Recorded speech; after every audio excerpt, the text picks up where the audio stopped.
มนุษย์ธรรมลาวบอกว่าห้ามรถไทยห้ามรถบรรทุกไทย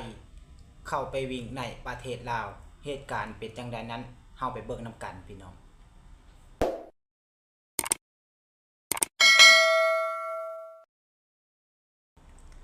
สบายดีสวัสดีครับพ่อแม่พี่น้องที่กำลังเข้ามาติดตามรับชมซองบ่คำในตอนนี้เนาะคลิปนี้กะมาพบมาพอกับผมอีกแล้วนะครับคลิปนี้ผมก็สิมาเว้าเรื่องอุบัติเหตุเนาะพี่น้องเนาะอุบัติเหตุก็คือว่ารถบรรทุกไทยนะพี่น้องไปเกิดอุบัติเหตุที่ประเทศลาวพี่น้องก็มีเพิ่นได้โพสต์ลงเนาะพี่น้องเนาะวันที่20เดือน3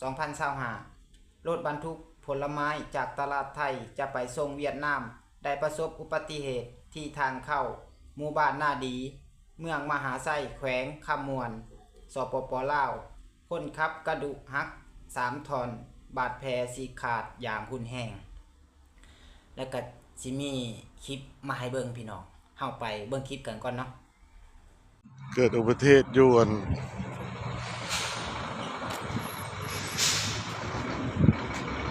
บ้านเต็น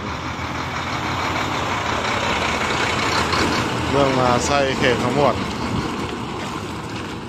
รถไทยกับรถลาว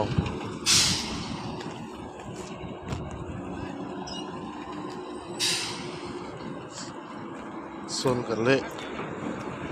หลังจากเนาะคลิปถูกโพสต์ลงไปแล้วคลิปเผยแพร่ออกไปแล้วก็มีคอมเมนต์เนาะคนลาวบางกลุ่มเนาะคนลาวพวกที่มีอคติเนาะพวกมนุษยธรรมเนี่ยแหละก็คือได้มาคอมเมนต์นะพี่น้องเนาะคอมเมนต์ของคนลาวผู้นี้เพิ่นคอมเมนต์ว่าบ่ควรอนุญาตให้รถไทยมาแล่นอยู่ลาวพวงมาลัยคนละเบื้องเสี่ยงต่ออุบัติเหตุสูงพี่น้องเนาะต่อมาแล้วก็มีคอมเมนต์อีกหนึ่งว่าบอกมันกลับไปแลนอยู่ไทยพุ่นคันสิแลนเล่นนี่เพิ่นว่าเนาะแล้วก็มีอีกคอมเมนต์หนึ่งเนาะมันละเมอคิดว่าแลนอยู่ถนนประเทศมันอันนี้ก็คือความคิดเนาะของพวกมนุษย์ธรรมลาวเนาะถ้าเว้าถึงไทยแล้วคนไทยแล้วก็ยังมีคนลาวประเภทนี้บ่ฮู้ว่าเขาเป็นหยังเนาะก็คือมีอคติกับคนไทยพี่น้องเนาะแล้วก็บอกไว้ก่อนเนาะรถที่เกิดอุบัติเหตุก็คือรถขนส่งผลไม้ไทยพี่น้องรถไทยกับรถจีนนะพี่น้องรถจีนที่ต่ำกันบ่แม่นรถลาวเนาะก็คือรถไทยกับรถจีนเนาะและก็เพิ่นก็มาคอมเมนต์แบบนี้แหละพี่น้องก็คือว่าน่าจะมีอคติอีหยังก็บ่ฮู้นำเขาเนาะคนพวกนี้ยังมีหลายพี่น้องเนาะถ้าเว้าถึงอุบัติเหตุแล้วก็บ่มีไผอยากให้เกิดพี่น้องถ้าว่าคอมเมนต์บ่ให้รถไทยเข้าไปแล่นในประเทศลาวเข้าไปวิ่งในถนนประเทศลาวมันเป็นไปบ่ได้เพราะว่าก่อนสิไปถึงเวียดนามเนาะก็คือต้องได้ผ่านลาวพี่น้องเนาะคันบ่ให้เขาครับเขาผ่านประเทศลาวแล้วสิให้เขาไปไสพี่น้องเนาะอันนี้ก็ควรคิดเนาะ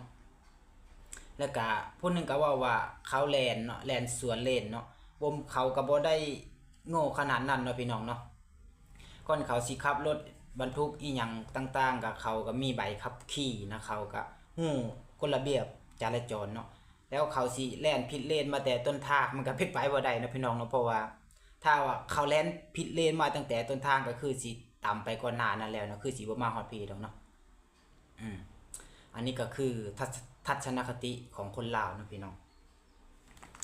และในที่นี้ก็แหกตาเบิ่งก่อนสิเว้าหยังก็เบิ่งตามความเป็นจริงเนาะว่าทางเจ้าหน้าที่ทางการลาวเพิ่นก็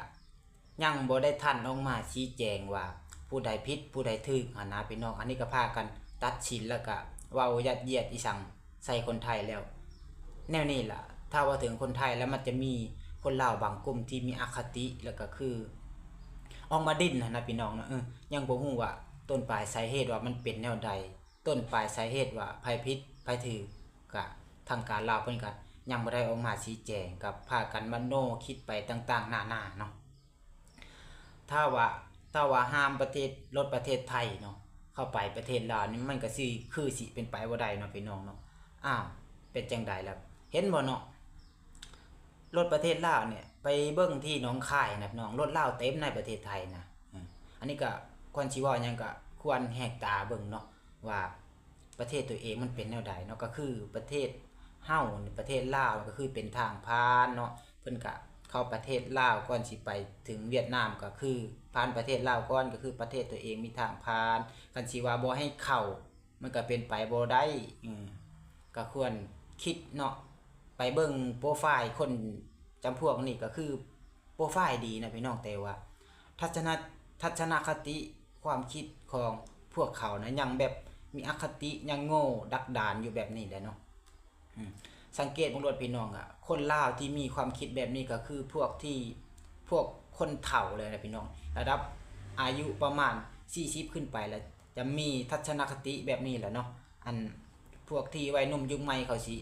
บ่มีความคิดแบบนี้ดอกส่วนมากจะเป็นคนรุ่นเก่านะที่ว่ามีอคติแบบนี้ก็บ่ฮู้ว่าเขาเป็นหยังพี่น้องคนจำพวกนี้หั่นนะเนาะ ก่อนสิเว้าก่อนสิเม่นหยังก็ควรฮู้ก่อนว่าต้นปลายสาเหตุมันเป็นจังไดไผผิดไผถูกก็ยังบ่ฮู้ซ้ำนะพี่น้องออกมาตัดสินว่าคนไทยผิดเนาะก็หาว่าคนไทยผิดก็ย้ำอีกเทื่อนึงก็คือรถไทยเนาะรถบรรทุกไทยกับรถจีนพี่น้องที่ต่ำกันนะคือบ่แม่นรถลาวเนาะ อันนี้ก็บ่มีหยังหลายพี่น้องจักออกมาแสดงเนาะความคิดกับพวกคนลาวพวกมนุษย์ธรรมลาวพวก